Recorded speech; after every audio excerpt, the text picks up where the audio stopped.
Olá, amigos. Estamos aqui reunidos de novo. Nesse dia vamos falar a respeito do Evangelho segundo o Espiritismo, capítulo 5º, que tem como título Bem-aventurados os aflitos.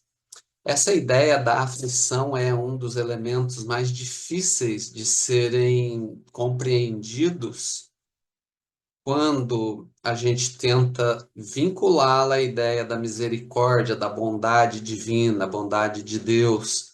Mais especificamente fora do espiritismo, essa dificuldade ela aumenta bastante. E o nosso desafio hoje é lançar a luz a respeito dessas ideias, dessa aflição, dessa justiça da aflição que atua como um ordenamento dentro do caos da vida. Como assim um ordenamento? É a ação da lei divina dentro disso que aparentemente é um caos na vida das pessoas, na vida de cada um de nós. E para que a gente consiga alcançar esse objetivo, é muito importante compreender o papel da crença, da fé. Sem ela, é impossível levarmos adiante a nossa proposta.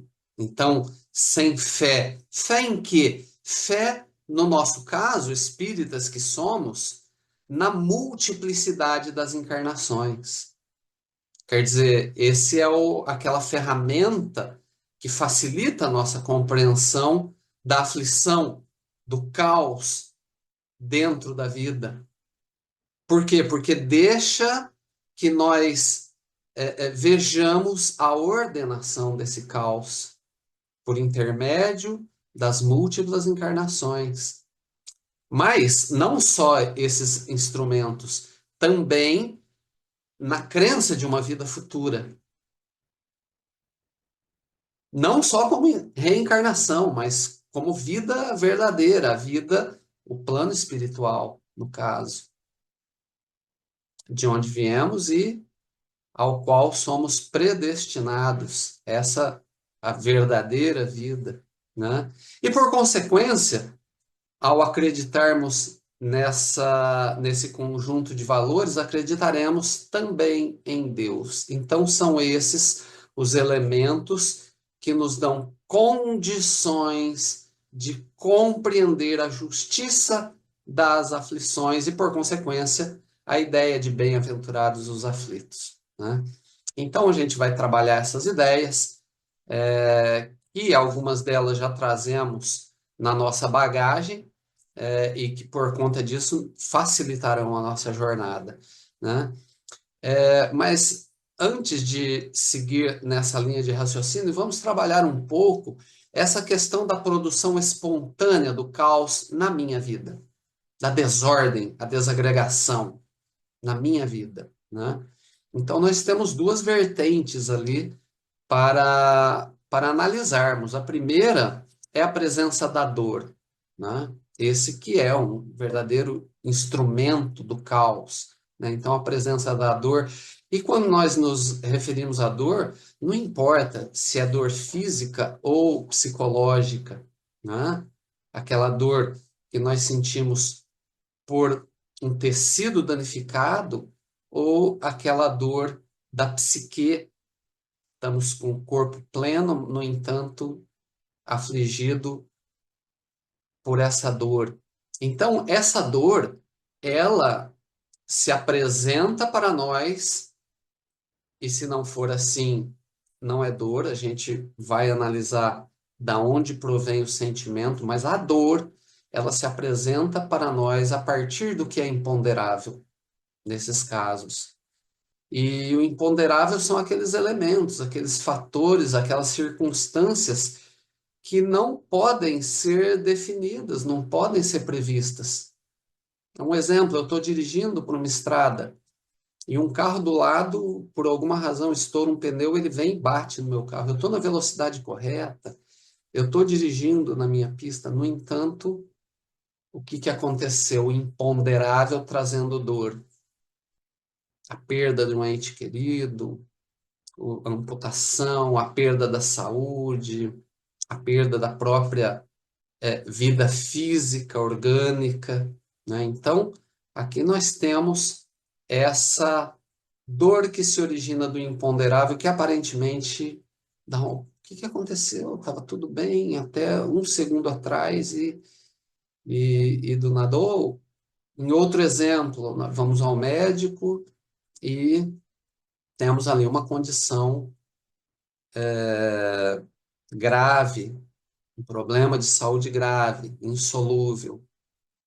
Então, são essas dores. E depois temos ainda a figura do inevitável, né?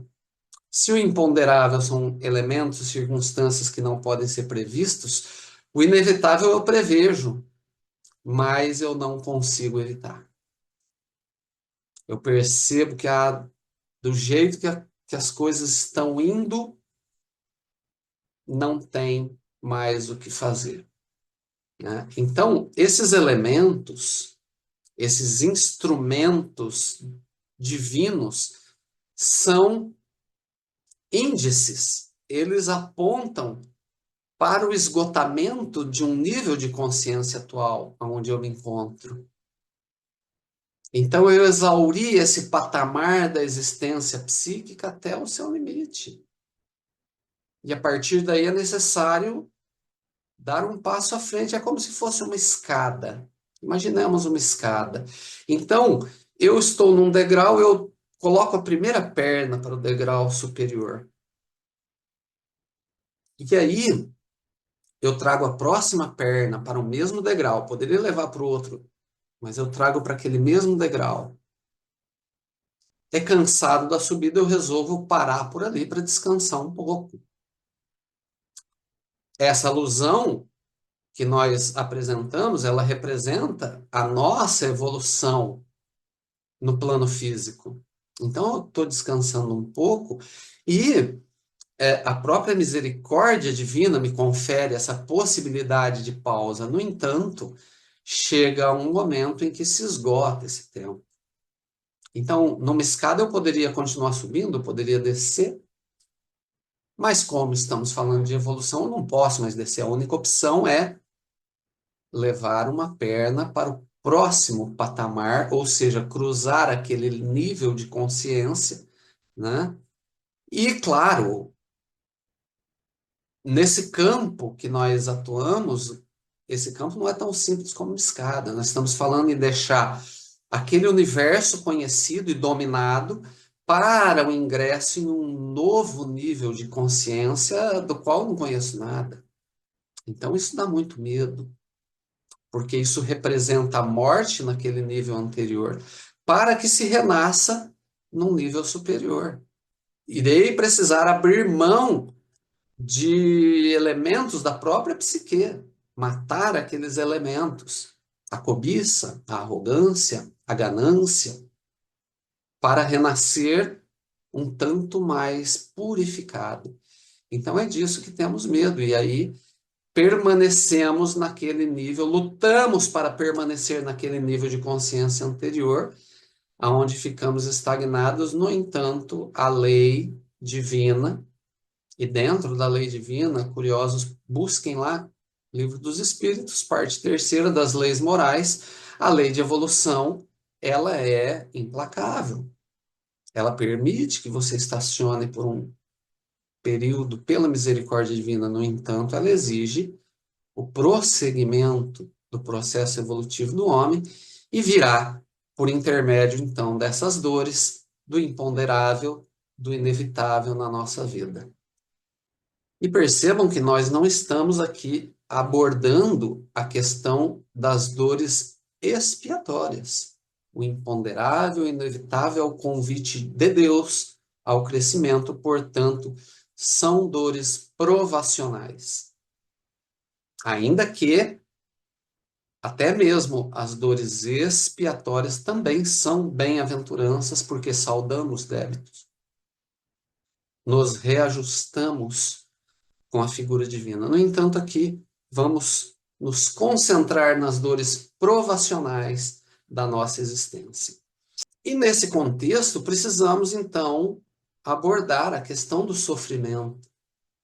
Sofrimento, quando o imponderável, quando o inevitável chega em nossa vida e passa. E já lá se vão uma semana, um mês, um ano, e eu permaneço ressentido no meio daquele acontecimento.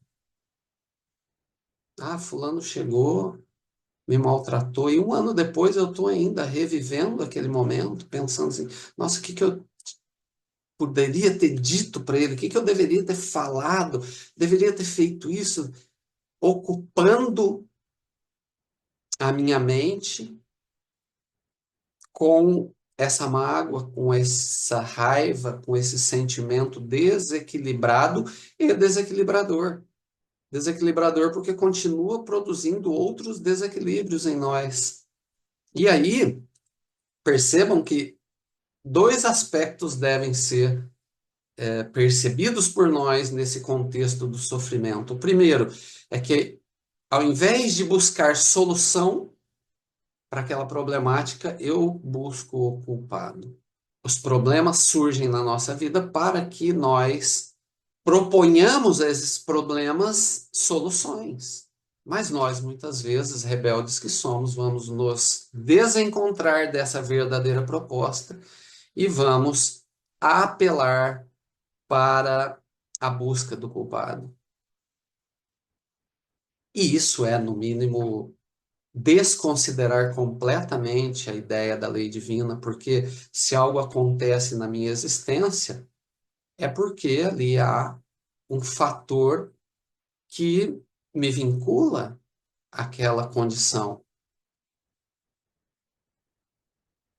Revoltar-me com relação a isso é desprezar completamente a ideia da justiça divina, que é outra lei, inclusive. E num segundo patamar, reviver aquela situação é uma opção. Então, nós estamos, por opção, nos algemando a um momento, a uma ocorrência do passado, buscando algum culpado, propondo alguma forma de revanche e, muitas das vezes, iremos tratar essa busca desenfreada e enlouquecida como a busca por justiça. Na verdade, é a busca por vingança. E construímos, então, dentro da nossa existência, dentro da nossa psique, o nosso próprio caos. Percebamos, então, que é necessário estarmos atentos para ver se aqueles eventos que nos torturam são eventos divinos, convites ao surgimento, ou se são construções nossas, algemas naqueles momentos que já passaram, que já não existem mais, que acontecem só a nível de psiquismo, que são reconstruções que nós fazemos dentro do mundo do nosso pensamento, pensamento que é tão material quanto a matéria que nós temos no nosso entorno do ponto de vista do plano espiritual. Então, daí o conselho do Cristo, nesse sentido, quando ele se dirige a Simão e diz a ele, não, Simão, eu não te digo que perdoe 7, mas 70 vezes 7. Quer dizer, perdoa sem parar. Porque o perdão é possivelmente uma das finalidades daquele acontecimento. O exercício do perdão, que deriva do amor, amor ao próximo e a si mesmo. Porque quem perdoa, perdoa para si, não perdoa para o outro, né? Isso é muito útil que nós nos lembremos. Então, perdão é efetivamente um dos elementos, um dos convites para esses casos, aonde o ressentimento, onde a mágoa está atuando nas nossas vidas. É o remédio previsto pelo Cristo.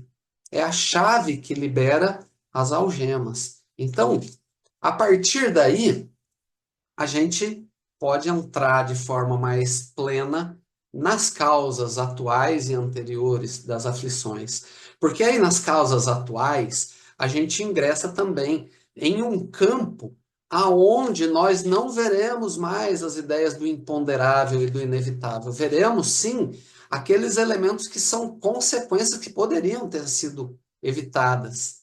São consequências de tudo aquilo que já foi previsto, mas que nós nos furtamos a evitar. Então, nesse sentido, Kardec nos escreve: quantos homens se arruinam por falta de ordem, de perseverança, pelo mal proceder ou por não terem sabido limitar seus desejos. Percebam, tudo isso poderia ser evitado na nossa vida. Segue ele: quantas uniões desgraçadas porque resultaram de cálculo de interesse ou de vaidade, no qual o coração não tomou parte. O coração é o elemento, o sentimento é o elemento que deveria regir as uniões, as nossas aproximações. Segue Emmanuel dizendo: quantas doenças decorrem da intemperança ou dos excessos de todo gênero. Quer dizer, então, notem que nesse escopo, nessas causas das aflições da vida atual, nós temos então, na verdade, não o campo provacional, não aquele convite ao surgimento, mas a reestruturação dos elementos que nós, por opção, acabamos desagregando no campo do nosso perispírito e que redunda no corpo físico. E aí vem também as causas das vidas passadas, que Kardec vai dizer assim: há males, no entanto, que parecem atingir o homem como por fatalidade. Os acidentes imprevisíveis, a perda do amparo de família, as enfermidades de nascença, as mortes prematuras, e aí a gente tem, então, possivelmente convites a sublimar a encarnação, a transcender esses patamares, subindo de degrau, passando para um degrau superior. E, nesses casos, o que fazer para o ordenamento desse caos que se produziu de forma natural e que não pode ser explicado pela encarnação atual? Kardec sugere o uso do axioma: todo efeito tem uma causa, para compreender, dentro das ideias da fé, dentro da ideia de Deus, dentro da ideia de reencarnação, que a miséria, esse problema, dificuldade, o obstáculo, tem uma causa que, se não pode ser explicada nessa encarnação, ela encontra sua explicação em encarnações anteriores. E assim, se explica pelas múltiplas experiências, pela destinação do planeta como mundo de provas e expiações, essas anomalias que enfrentamos. Dadas essas ferramentas, quais sejam fé, Deus, reencarnação, a gente consegue compreender de forma mais plena as orientações do Cristo. A ideia: bem-aventurados os que choram, pois que serão consolados. Bem-aventurados os famintos e sequiosos de justiça, pois serão saciados. Bem-aventurados os que sofrem perseguição pela justiça, pois que é deles o reino dos céus. Então a gente começa a compreender que a dor, não o sofrimento, essa dor é indicativo que você já tem tudo o que precisa para passar para o próximo nível. Por isso, é um bem-aventurado, porque você já construiu a sua bagagem e já vem chegando, então, esse convite.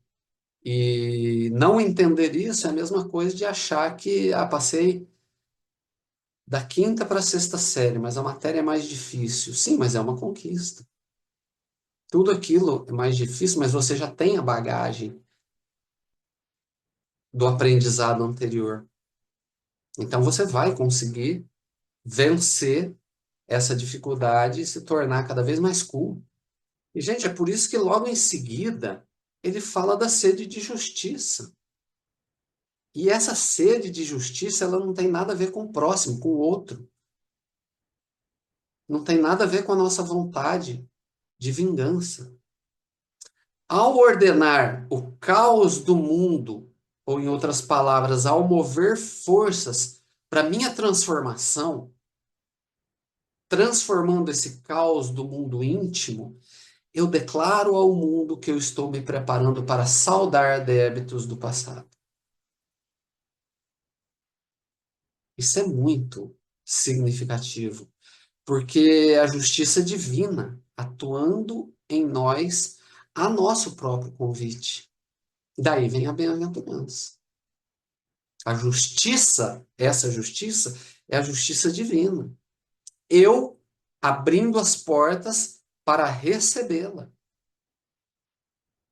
Lembra daquelas ideias, tanto da vida atual quanto da vida passada, essas aflições que nos afligem? Eu abro, então, eu aceito o convite dessas aflições e, compreendendo que fazendo isso, estou, então, saldando os débitos do passado. Essa é a bem-aventurança da justiça que chega e que é bem recebida.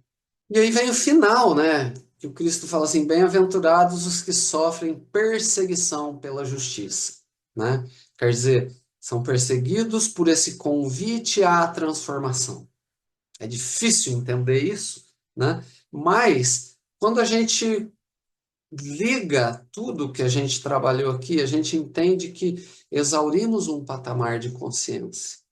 E eis que chega o convite à transformação, para que nós cruzemos esse limiar ingressando no próximo patamar, no próximo degrau da vida.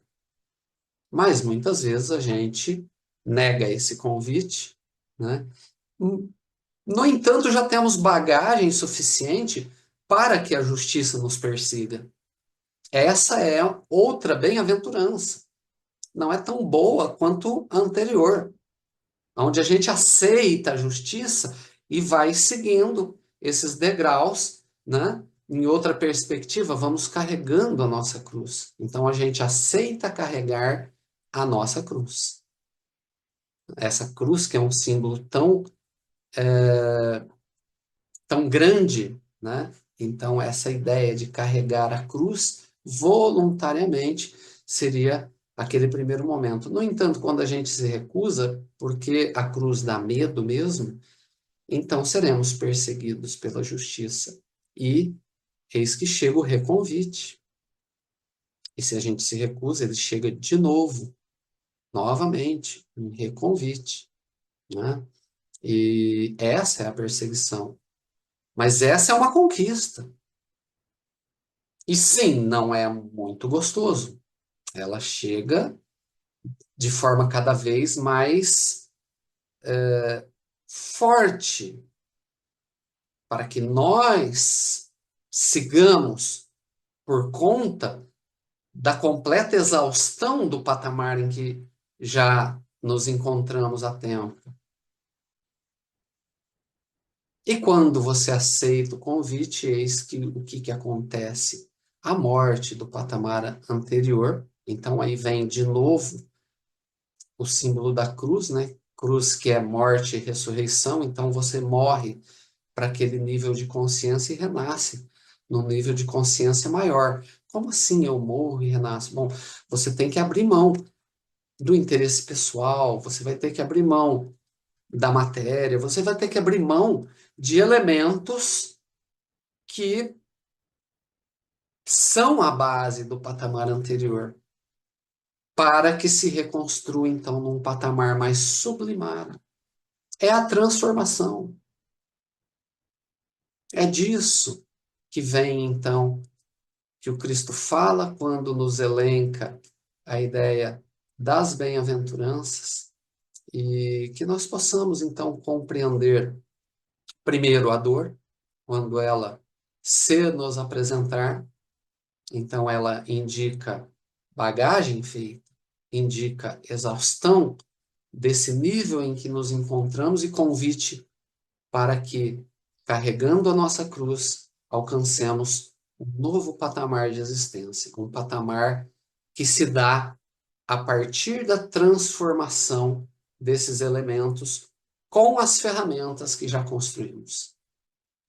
Muita paz a todos nós e que nós tenhamos uma semana de muita luz. Que assim seja.